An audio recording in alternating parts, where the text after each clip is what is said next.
ሰላም ውድ የአዲስ ጤና ዩቲዩብ ቻናል ቤተሰቦች እንደምን አላችሁ? በዚህ ቪዲዮ ላይ ስለ ሎሚ የምንመለከት ይሆናል። በቅርቡ የተደረጉ ሳይንሳዊ ጥናቶች እንደሚያሳዩት ሎሚ በውስጡ ባለው ከፍተኛ የቫይታሚን ሲ፣ ሲትሪክ አሲድ እና ፍላቮኖይድስ ይዘት ምክንያት ለሰውነታችን የሚሰጠው ጥቅም ቀደም ሲል ከምናስበው በላይ እጅግ የላቀ ነው። በተለይም የሎሚ ልጣጭ በውስጡ ከአሲዱ ይልቅ እስከ 5 እና 10 እጥፍ የሚበልጡ ቫይታሚኖችን እና አንቲኦክሲደንቶችን እንደያዘ አዲስ ጥናቶች አረጋግጧል ማለት ነው። እናም በዛሬ ቪዲዮአችን ላይ በየቤታችን በብዛት የምንጠቀምበትና ለተለያዩ ነገሮች የምናውለውን ሎሚን በተመለከተ በቅርቡ የወጡ አዳዲስ ሳይንሳዊ ግኝቶች፣ አስደናቂ የጤና ጥቅሞቹን፣ እንዴት በብቃት መጠቀም እንዳለባችሁ፣ አብዛኛው ሰው ሲጠቀም የሚሰራቸውን አደገኛ ስህተቶችን፣ እንዲሁም በፍጹም መጠቀም የሌለባቸው ሰዎችንና አጠቃላይ መታወቅ ያለባቸውን ዋና ዋና ስለ ሎሚ ጉዳዮች በስፋት የምንመለከት ይሆናል። ከዛ በፊት ሁላችሁም ይህንን ቪዲዮ ላይክ በማድረግ ጀምሩ። እንዲሁም ለዚህ አስተማሪ ቻናል አዲስ ከሆናችሁ ሰብስክራይብ በማድረግ ቤተሰብ ሁኑ። አሁን በቀጥታ ወደ ጉዳይ ሳልፍ 7 አስደናቂ የሆኑ የሎሚ የጤና ጥቅሞችን እንመለከታለን። አንደኛውና የመጀመሪያው የኩላሊት ጠጠር እንዳይፈጠር ይከላከላል፣ የነበረውንም ያሟሟል። በሎሚ ውስጥ የሚገኘው ከፍተኛ የሲትሪክ አሲድ መጠን በኩላሊት ውስጥ የሚፈጠሩ የካልሲየም ጠጠሮች እንዳይሰባሰቡ፣ እንዳያድጉና እንዳይጠናከሩ ይከላከላል። ሲትሪክ አሲዱ በሽንት ውስጥ ከሚገኘው ካልሲየም ጋር በማጣመር አዳዲስ ክሪስታሎች እንዳይፈጠሩ ያግዳል።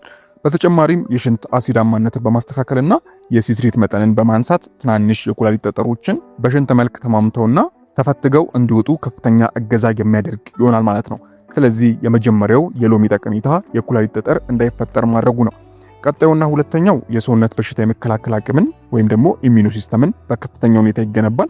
ሎሚ በውስጡ ባለው ከፍተኛ የቫይታሚን ሲ መጠን ምክንያት ነጭ የደም ሕዋሳት ባክቴሪያዎችንና ቫይረሶችን የመዋጋት አቅማቸው እንዲጨምሩ ያደርጋል።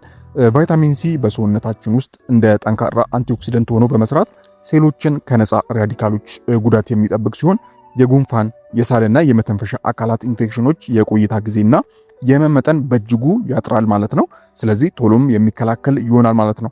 በአጠቃላይ ሎሚ የሰውነት በሽታ የመከላከል አቅምን በከፍተኛ ሁኔታ እንዲያድግ የሚያደርግ ነው። ቀጣዩና ሶስተኛው የሎሚ የጤና ጥቅም የምግብ መፈጨት ስርዓትን ያፋጥናል፣ የሰውነት ክብደትንም ለመቀነስ የሚረዳ ይሆናል ማለት ነው። ሎሚ በመላሳችሁ ስትነኩ ወይም ደግሞ ሆድ ሲገባ የምግብ መፈጨት ኢንዛይሞችና በጉበት የሚመረተው ቢል አሲድ ምርት እንዲጨምር ያደርጋል። ይህም ስብ የያዙ ምግቦች በቀላሉ እንዲፈጩ በማድረግ የምግብ መፈጨት መዘግየትን፣ የሆድ መነፋትን፣ የጋዝ መከማቸትንና የቃጠሎ ስሜትን ያስወግዳል። በተጨማሪም በሎሚ ልጣጭና ጭማቂ ውስጥ ያለውን ፔክቲን የተባለውን የፋይበር አይነት የምግብ ፍላጎትን በመቀነስ እና የሙሉነት ስሜት በመፍጠር ሰውነት ክብደትን ለማስተካከል የሚረዳ ይሆናል ማለት ነው። ሌላኛውና አራተኛው የልብና የደም ስሮችን ጤና ይጠብቃል፣ እንዲሁም የደም ግፊትን ያስተካክላል። በሎሚ ውስጥ የሚገኙ ሄስፔሪን እና ሪዮስትሪን የተባሉ ፍላቮኖይድስ በደም ስሮች ውስጥ የሚከማቹ ጎጂ ኮሌስትሮልን የመቀነስና የደም ስሮችን የማዝናናት አቅም አላቸው። የደም ስሮች ግድግዳዎች እንዳይጠቡና እንዳይረግቡ በማድረግ የደም ዝውውር በጥሩ ሁኔታ እንዲካሄድ ይረዳሉ። ይህም ከፍተኛ የደም ግፊትን፣ የደም መርጋትንና ለልብ ድካም የመጋለጥ እድልን በከፍተኛ ሁኔታ ይቀንሳል ማለት ነው። ይሄ ብቻ የሎሚ ጠቀሜታ ነው ማለት ነው። ቀጣዩና አምስተኛው አይረን ንጥረ ነገር በሰውነት ውስጥ በቀላሉ እንዲመጠጥ ይረዳል። ከእጽዋት ከጥራጥሬዎች ወይም ደግሞ ከአትክልቶች የምናገኛቸው አይረን አይነቶች በሰውነታችን አንጀት በቀላሉ አይመጠጡም። ነገር ግን እነዚህ ምግቦች ከሎሚ ጋር አብሮ በመውሰድ ሎሚ በውስጡ ያለውን ቫይታሚን ሲን እና ሲትሪክ አሲድ የአይረን ንጥረ ነገሩ በሰውነት ውስጥ የሚመጠጥበትን አቅም እስከ 300% ያሳድጓል። ይህም በአይረን እጥረት የሚከሰተውን የደም ማነስና ከባድ የሰውነት ድካምን የሚከላከል ይሆናል ማለት ነው። ስድስተኛው የቆዳ ጤናን ይጠብቃል፣ የእርጅና ምልክቶችንም የሚከላከል ይሆናል ማለት ነው። ቫይታሚን ሲ በሰውነታችን ውስጥ ኮላጅን የተባለውን የቆዳ ፕሮቲን እንዲመረት ዋናው አፋጣኝ ነው። ኮላጅን ደግሞ የቆዳ መለጠጥ አቅምን፣ ጥንካሬንና እርጥበትን የሚጠብቅ ውህድ ነው። ሎሚን አዘውትሮ መጠቀም የቆዳ መሸብሸብ፣ የፊት ጥቁር ነጠብጣቦችንና በፀሐይ ጨረርን የሚመቱ የቆዳ ጉዳቶችን በመከላከል ቆዳችሁ ብሩህ ጥራት ያለውና ወጣት ሆኖ እንዲቆይ ያደርጋል። የመጨረሻውና ሰባተኛው አስደናቂው የሎሚ ጠቀሜታ የካንሰር ሕዋሳትን እድገትን መከላከሉ ነው። በሎሚ ውስጥ የሚገኙ ሊሞኖይድስ እና ፍላቮኖይድስ የተባሉ ተፈጥሯዊ ሄዶች በሰውነታችን ውስጥ ያሉ ሕዋሳትን ከጉዳት በመጠበቅ የካንሰር ሕዋሳት እንዳይራቡና እንዳያድጉ እንደሚያግዙ የተለያዩ ሳይንሳዊ ጥናቶች ይጠቅማሉ። በተለይ የጡት የጨጓራና የትልቅ አንጀት ካንሰር የመያዝ እድልን በመቀነስ በኩል ያለው ሚና ከፍተኛ ነው።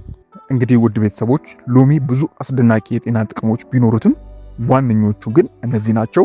አንደኛው የኩላሊት ጠጠር እንዳይፈጠር መከላከሉ፣ ሁለተኛው የሰውነት በሽታ የመከላከል አቅምን መገንባቱ፣ ሶስተኛው የምግብ መፈጨት ስርዓትን ያፋጥናል፣ አራተኛ የልብና የደም ስሮች ጤናን ይጠብቃል፣ አምስተኛው የአይረን ንጥረ ነገር በሰውነት ውስጥ በቀላሉ እንዲመጠጥ ይረዳል፣ ስድስተኛው የቆዳ ጤናንና ውበትን እንዲሁም የእርጅና ምልክቶችን ይከላከላል፣ የመጨረሻውና ሰባተኛው የካንሰር ህዋሳትን እድገት የሚከላከል ይሆናል ማለት ነው።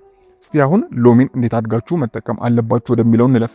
ሎሚ ሙሉ ጥቅሙን ለማግኘት አንዳንድ ሳይንሳዊ መንገዶችን በጥብቅ መከተል አለባችሁ። ከነዚህ ውስጥም በለብ ያለ ውሃ ውስጥ መጠቀም ነው። ጠዋት በባዶ ሆድ የሎሚ ጭማቂን ከለብ ካለ ውሃ ጋር ማለትም ቀላቅሎ መጠጣት የምግብ መፈጨትንና የሰውነት መርዛማ ንጥረ ነገሮችን ማጽዳት ሂደት ያፋጥናል።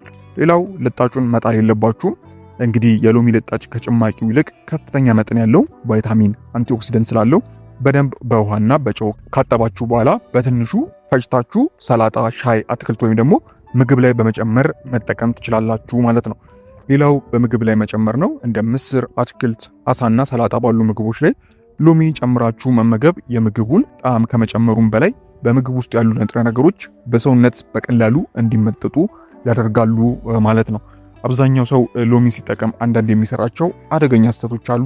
እንደዚህ አይነት ስህተቶች ጥቅሙን እንዳታገኙ ከማድረግም ባለፈ የጎንዮሽ ጉዳት እንዲከሰት ስለሚያደርጉ አንዳንድ ጥንቃቄዎችን ማድረግ ይኖርባቸዋል። እነዚህም ስህተቶች እንግዲህ በሙቅ ውሃ ወይም ደግሞ በሚፈላ ውሃ መጠጣት፣ ሎሚን እጅግ በጣም በሚፈላ ውሃ ውስጥ መጨመር በውስጡ ያለውንና ለሙቀት ተሸናፊ የሆነውን ቫይታሚን ሲ ሙሉ በሙሉ ያጠፋዋል።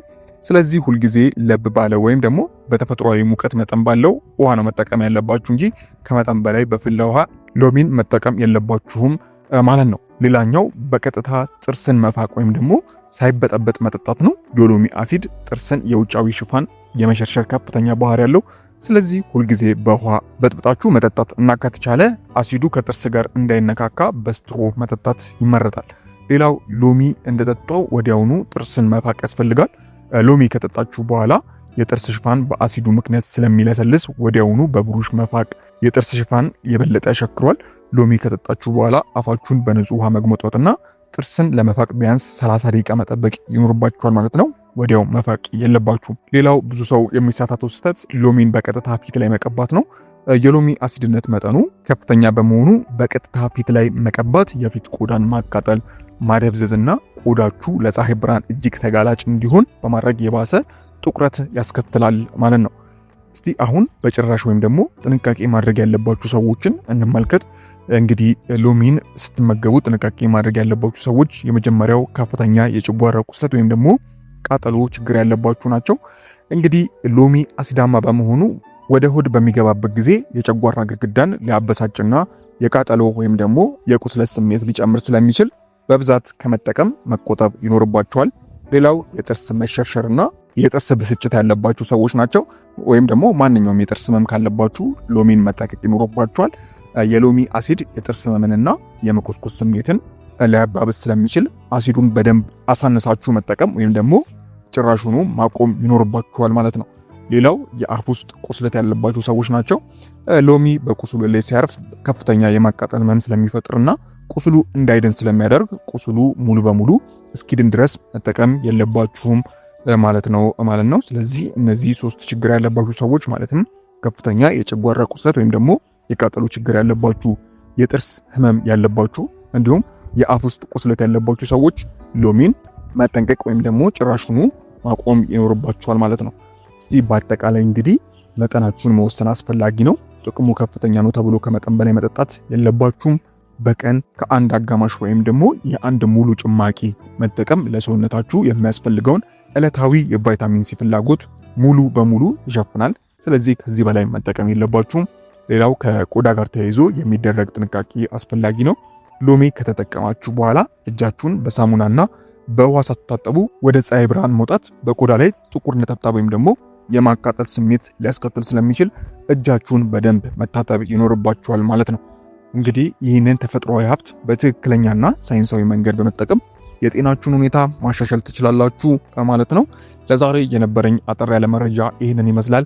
ከዚህ ጋር ተያይዞ ማንኛውም አይነት ሐሳብ፣ አስተያየት፣ ጥያቄ ካላችሁ በታች በኮሜንት ማስፈሪያው ላይ ማስቀመጥ የምትችሉ ይሆናል ማለት ነው። ቪዲዮ ጠቃሚ መረጃ ያገኛችሁበት ከሆነ ላይክ ማድረጋችሁን አትርሱ። ለወዳጅ ዘመዶቻችሁም እንዲደርስ ሼር አድርጉት። ተጨማሪ አጋዥ የጤና መረጃዎች ሁልጊዜ እንዲደርሳችሁ ቻናሉን ሰብስክራይብ በማድረግ የደውል ምልክቷን ተጫኑ። ስለተከታተላችሁኝ አመሰግናለሁ። በቀጣይ በሌሎች ቪዲዮዎች የምንገናኝ ይሆናል። እስከዛው በያላችሁበት ፈጣሪ ሰላሙን ያብዛላችሁ። ደህና ሁኑ። ቻው